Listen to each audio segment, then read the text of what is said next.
So, at the eve of the end, the demon of Hardswap has finally come for me.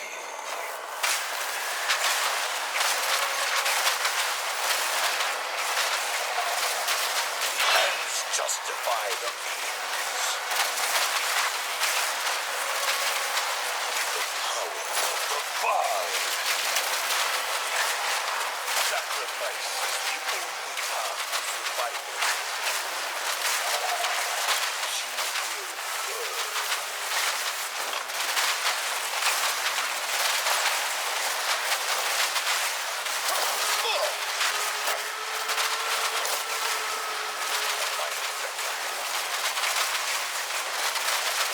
This ends now.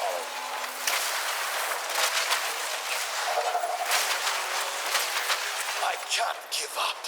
I must save my people. You know why we're here. It happened. It cannot be stopped. No, I will succeed. Face me like There a is man. no escape. I will burn you alive. I've had enough of you.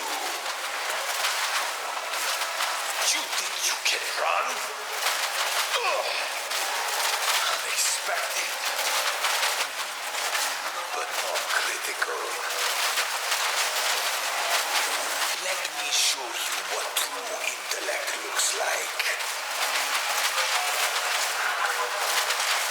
I cannot let my efforts be in vain. You think you can stand in my way? No! You are within my... No! Do not fail me. Not now! How could this happen? All I've done. All that I sacrificed. Your people cannot be saved. History is already written. You can stay here and die, or come with us and help save the future. The legacy of the Val must be protected. I do know of a way. What a day today. We finally beat the normal campaign, and now we're in the cruel difficulty. Have to run all the 3 acts.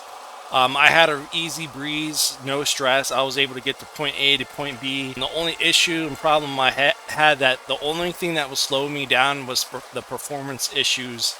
And there was a lot of people that had performance issues, including me. Like for 10 hours, like the game was so unplayable. It'll be sometimes you load into a zone, you wait 10 minutes, like you're just going to another zone. And I was just stressing so much. I was like, really? Then you get to the town, and then you disconnect. And then at one point, my files got validated. I had to wait like an hour for my files to be verified and validated and all that stuff. That was not fun. It was not fun waiting 10 to 20 minutes, disconnecting. I mean, it really slowed my progress. It took about like 14 hours just to get from normal difficulty to here. So 60 to 75% of my playtime was ruined by performance issues. But then like 10 hours later, I don't know what they did some kind of update. They turned off the NVIDIA Reflect, but the game became a little bit more playable. I was still loading into zones pretty badly, but it was enough to be like, okay, I could wait 2 minutes to enter a zone. And then on top of that, I have a potato PC, so I'm doing all this on a potato PC, which is very surprising. But my mission is clear. I always get to point A to point B. Every time I put my mind and I focus on something, I always get it done. Like I always get it done, no issues, no problems. So I have 2 options with this build, because it all really comes down to the end game farming.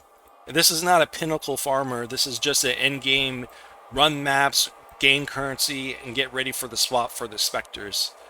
So I can go totems, or I can go bleed. When it comes to the end game farming, it really depends what falls off.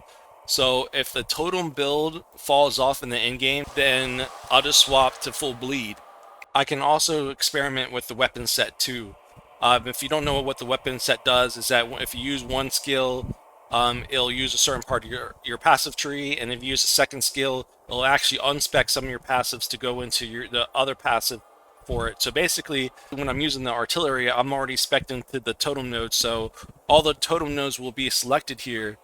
But if I want to use the armor piercing rounds, then I can unspec all this and then put it into the bleed. So when I throw my totems down, it uses all the totem modifiers. And when I use the armor piercing rounds, it'll use all the bleeding modifiers. So I think I'm going to be experimenting with that a little bit.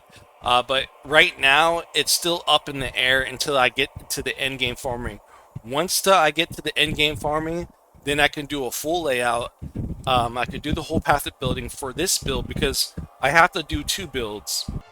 Because if you're going to league start, if you really want to play a Ritualist Cultist Summoner, you have to play a different character, or you play the same class, but you have to play differently, which I'm doing right now. As you see, I'm doing the totems, and then you hard swap. So it's either you hard swap or you play another character. The reason why I prefer a hard swap is that you don't have to level through the whole campaign anymore.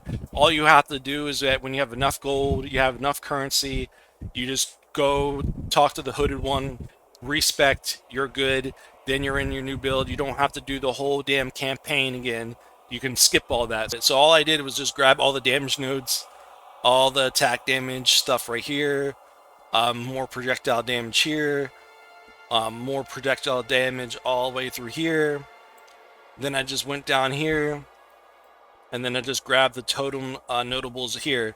So when I got this level 42, so it takes about level 42 to get 4 totems and just shred face. So when I really got the artillery totems, it was even faster. But leveling up the crossbow way was super efficient. There's still a lot of testing to do.